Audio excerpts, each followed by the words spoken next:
Well, the chairman of the Joint Chiefs of Staff, Army General Martin Dempsey, is in Israel today. And no doubt the #1 issue on the agenda will be to discuss Iran. Never mind that strained relationship over the past several decades between Iran and Israel, as well as its Western allies. Let's just look at the last few weeks.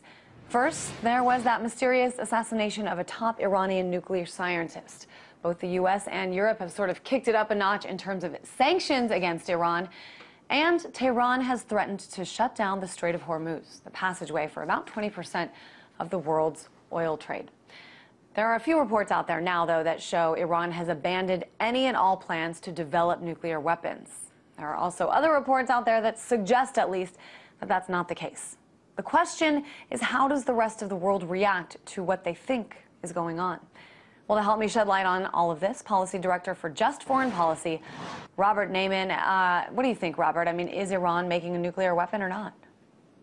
Well, according to Defense Secretary Leon Panetta, Iran is not now trying to develop a nuclear weapon. This is what he said on Face the Nation last Sunday. Are they trying to develop a nuclear weapon? No.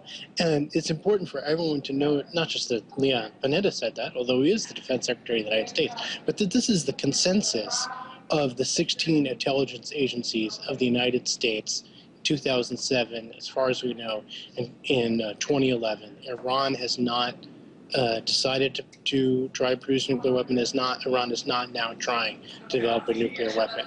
So anybody who says different has an issue with the government of the United States and its intelligence agencies and the Secretary of Defense. All right, and let's, even Israeli Defense Minister Ehud Barak says, a decision about an attack on Iran, this is something that a lot of people talked about could be imminent.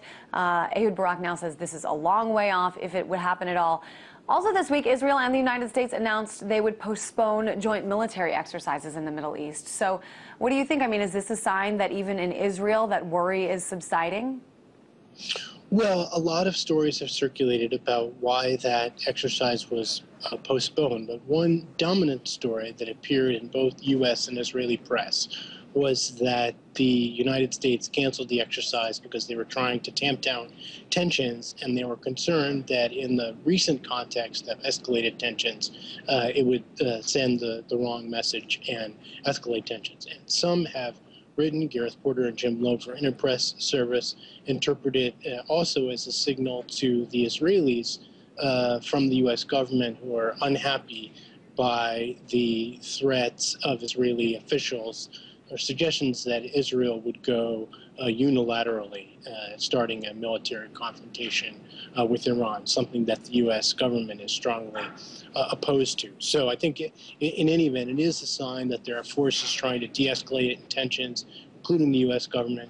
Of course, it doesn't mean that we shouldn't worry, because there's a longer-term trend towards escalation that we see with the U.S. economic sanctions and the counter-threat from some Iranian officials regarding the Strait of Hormuz, if the U.S. would seriously try to cut off Iran's oil exports, which would be an act of war. So I think over the short term, we see an attempt to de-escalate tensions, but over the long term, there's a structural problem that the United States and Iran are on a collision course and will remain so until there's a serious, real diplomacy between the United States and Iran to resolve the issues between them, in particular, Iran's nuclear program. Well, speaking about diplomacy, or at least possible attempts at it, I want to talk about this letter that may or may not have been sent by the Obama administration to Ayatollah Khamenei, in which it may have stated that closing the Strait of Hormuz is our, quote, red line. That's what apparently was said in the letter.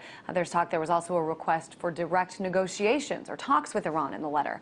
Now, Obama administration officials deny, sending the letter, but Iranian news reports say it was in fact sent and it was in fact received. So let's say, for the sake of argument, that in fact Obama did send this letter asking for direct talks.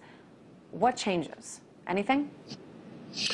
Well, it's an important thing for the United States to communicate over and over to Iran that it's ready to talk in every venue, multilaterally, unilaterally, bilaterally, multilaterally, communicate that the U.S. is ready for real negotiations. And that, many people in Iran and elsewhere think that the Obama administration was sort of going through the motions earlier when it said that it was interested in diplomatic resolution. So if the Obama administration does want serious diplomacy, then they really need to make clear to the Iranians that they are interested in a serious diplomatic process. And that means compromise. You know, some people in the United States that don't want to compromise at all.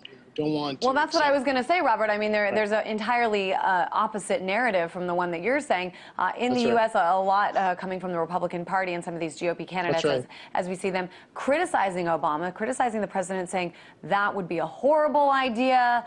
President Obama would just be, you know, silly to even attempt to talk to Iran. Why is this such a prevalent argument as well? Well, two things.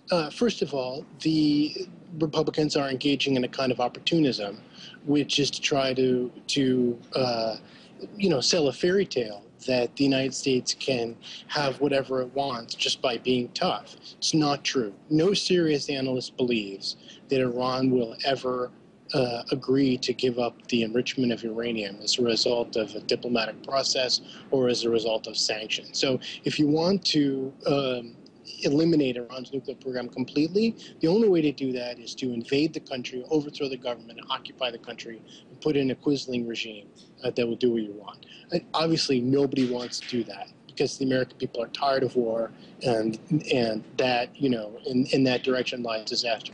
So if you're not going to invade and occupy and, you know, overthrow the government, then, you know, the only other alternative is real diplomacy, where the U.S. would have to negotiate, and where you get something like, you know, Iran agreeing to vigorous international inspections in exchange for the U.S. Agreeing, maybe tacitly, that Iran can enrich uranium. In that direction lies a real solution. And let's talk real quick, though, about what seems to be a bargaining chip, if you will, for Tehran, and that's the Strait of Hormuz. Again, this passageway that 1/5 of the world's oil goes through. Apparently, the U.S. has now sent a second Navy carrier, despite warnings from Iran not to do so, to sort of either babysit this area or send a message. What do you think is the deal here with this?